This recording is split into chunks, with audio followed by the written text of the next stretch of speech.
me absolutely great pleasure to now introduce WA's newest Greens Senator, Jordon Steele. Oh my, holy God. Look at you all. You have almost rendered me speechless. And for anybody who knows me, they'll know what a feat that is. It is so great to look out tonight and see a couple of familiar faces and so many unfamiliar ones who are joining our movement tonight. Thank you so much for being here, and from the bottom of my heart, welcome. I'd like to start this evening by acknowledging that we are meeting on the land of the Noongar Whadjuk people. Pay respects to their elders, past, present and emerging, and acknowledge that sovereignty over the land on which we meet was never ceded. Now, tonight, for me, as you might be able to tell, is a bit damn exciting. And it's exciting because all of us coming here tonight, gathering like this, is exactly what will change our communities for the better.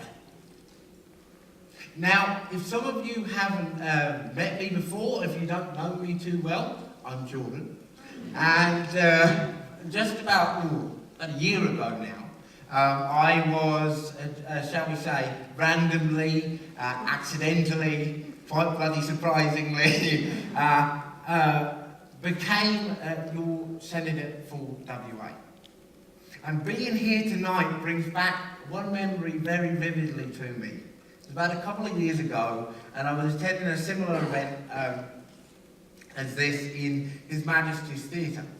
The day had started just like any other. I kicked off down in Mount Ibis with my family, got on the train, came up to the Green Office in Perth to do some of those last minute "are you still coming" phone calls. I don't know whether any of you got those tonight. And then heading over to His Maj to welcome people as they arrived and to catch up with a few friends I hadn't seen for a bit. And I tell you what, being here with you tonight was the very last place I expected to be. I thought that I would be spending this year helping my local Greens group get ready for the federal election. Maybe doing some advocacy, volunteering with the Youth Disability Advocacy Network. Have we got any down people in the house? Woo! 2 of them. There will be more.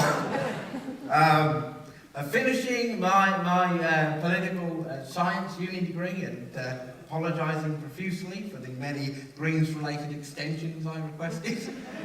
And if I had time, squeezing in a viewing or 2 of the new Jurassic World movie.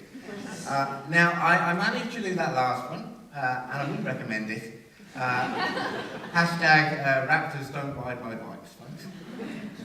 Instead, I spent the time, since being catapulted into the Senate, meeting so many incredible people, hearing stories and seeing parts of WA I never thought I'd get to. And again, people would tell me how disappointed they were in politics, how sick they were of feeling shut out of the system because of how old they are, or their postcode, or how much money they make. And it was these stories that were front and centre in my mind as me and the team threw out the rule book, really, and decided to crowdsource the content for my first speech last year through social media. A rather risky decision that anybody will know if they visited the comment section of a Facebook post. We decided to ask people, what change do you want to see in your community? You know, I could have sat there and done the traditional thing, you know. I was born in 1994 on a wet, wintry day. And let me tell you about everything I've done between then and now in 20 minutes. But I don't think that's the kind of thing people want from politics anymore. They want to be heard. Well, that's what we thought anyway.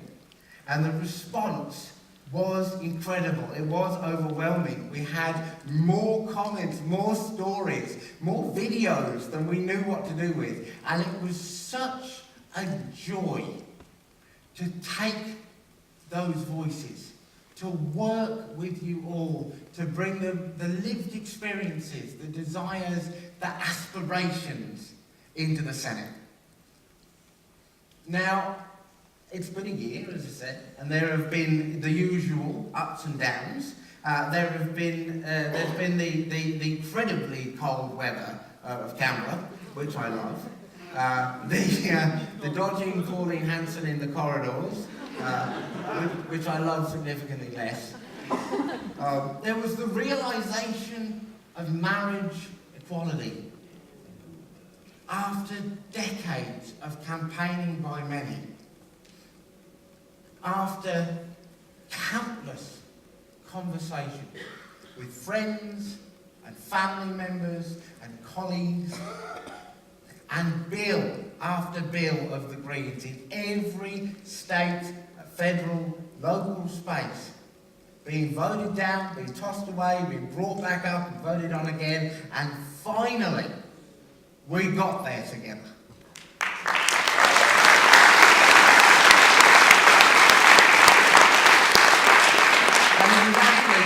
It was in the first week. It was in the first week that I'd arrived. And we sat there, we debated, we voted. And the Parliament gave to every Australian the ability to marry the person that they love. And the place erupted in celebration. The celebration spilled onto the streets of Canberra. There were people everywhere, crying and laughing and hugging, and rainbows as far as the eye could see. And I've never been prouder to be a Green or to be a member of the generation which voted yes the loudest. In that moment, love won. Every one of us who cast their vote in that place knew the meaning, the significance of what we were doing. And I remember actually turning to Richard at one point in the night, and he said to me, mate, we don't get many nights like this in here. Soak it up. Soak it up. And he was right. He was right. Because there have definitely been lies. Most of you, well, I don't know about most, but some might have seen the discussion we had a couple of weeks ago about the Royal Commission and about the failure to extend that mandate to the disability community. That was really tough. It was tough for me personally, as a disabled person, as somebody who knows people, who has good friends, mentors, that I know have been subjected to violence, abuse, and neglect. But more than that, what brought out the emotion in me was the extent to which it was such a stark reminder that so many people in that place are still so willing to pass up an opportunity to see justice done, to make the lives of people better, simply because it was politically inconvenient to do otherwise. And the trouble is, folks, this happens every single bloody day in our Parliament. On issue after issue, time after time, the major parties line up, they vote with their special interests. They vote with their big donor mates. And quite recently, they've started voting the way that the last media shock jock that picked up the phone and called them told them to. And then they scurry on back to their offices, lock themselves away, and hide as far as they possibly can from the people whose lives their vote has just affected. And if I find myself wondering just how they sleep at night, having allowed the continuation of the horror that is Manus and Nareem, or having voted to give billions of dollars to the rich, while people sleep rough on the streets of every single capital city in this country. I am reminded that for them, for those who have chosen to put personal interest and money ahead of everything else, there is always another donor to meet with, always another lobbyist to wine and dine, always another personal perk to secure, and always another corporation to keep happy. This way of doing politics, this cynical, self-obsessed game that they've been playing for so long now, just is not good enough. It is not good enough that on any given night in WA alone, 9,000 people sleep rough on the streets. 25% of those people between the ages of 12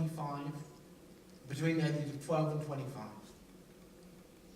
It is not good enough that the young people of this country cannot find work, or if they can, they're often forced into insecure work. A friend of mine told me just today, before I came here, that she works in hospitality, and she gets paid cash so that she's kept off her employer's books, so that she doesn't have to be paid penalty rates. She lives with the fear of knowing that if something is wrong in her workplace, she can't speak up because she doesn't exist. Her manager even forces them to bring their own pens to work. Something which I can't understand because I'm not quite sure how you perform your job as a waitress without a pen. It is not good enough that the price of going to uni, of going to TAFE, is going up, while the quality of the education you receive there is going down. It is not good enough that to be a disabled Australian is still to be subject to the most horrendous abuse, the most terrible discrimination. It is still to struggle to find good paying work, to go to school with everyone else, to constantly have to fight for recognition, for the supports you need to live a good life. It is not good enough, and it has never been good enough, that our precious places and the safety of every single human being which calls planet Earth home is being put at risk because of the greed of the fossil fuel industry. It must be better. We can do so much better than this. Richard has shared with us tonight some of that vision, some of what could be possible, some of what can be done. But if we know one thing,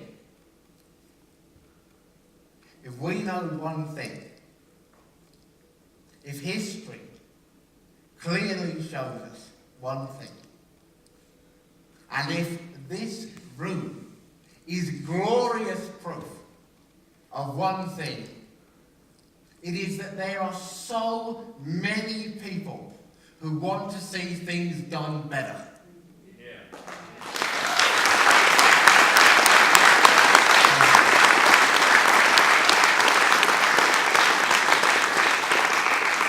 Tonight we have shown that we are diverse, that we all have different abilities and different passions and different ways of getting there.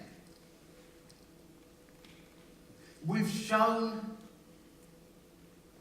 that despite the frustration, despite the anger, despite the well-felt disappointment that so many people feel, there exists still enthusiasm. Enough enthusiasm that this can be done. Together, there is hope. There is hope that we can change the direction in which we are heading. And the hope of people like us is the only thing that has ever created change. And together, lit by that irresistible, irrepressible flame of hope, we can remove the influences of corporations and lobbyists from our politics. We can fund the services that we need to live a good life. We can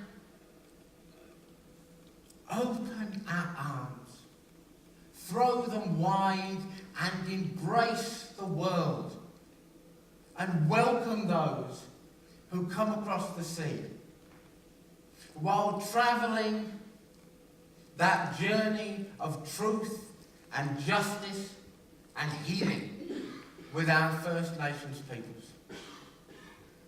We can do all of this, and we can bring people in to our great movement for change. Thank you so much for sharing this time with me tonight, for sharing the last year together. In the next 8 months, we have the most wonderful opportunity to take our message of hope for a better Australia to more people than ever before.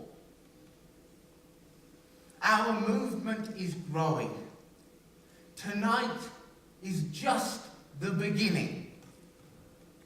Gathering together as we have done is huge. But we will only get there, we will only succeed in fundamentally transforming our communities if we all pitch in. And so I ask you to consider the ways that going forward from here tonight, we might together make a difference. And I tell you, I am so excited to see what we, working together, can achieve. Thank you so much.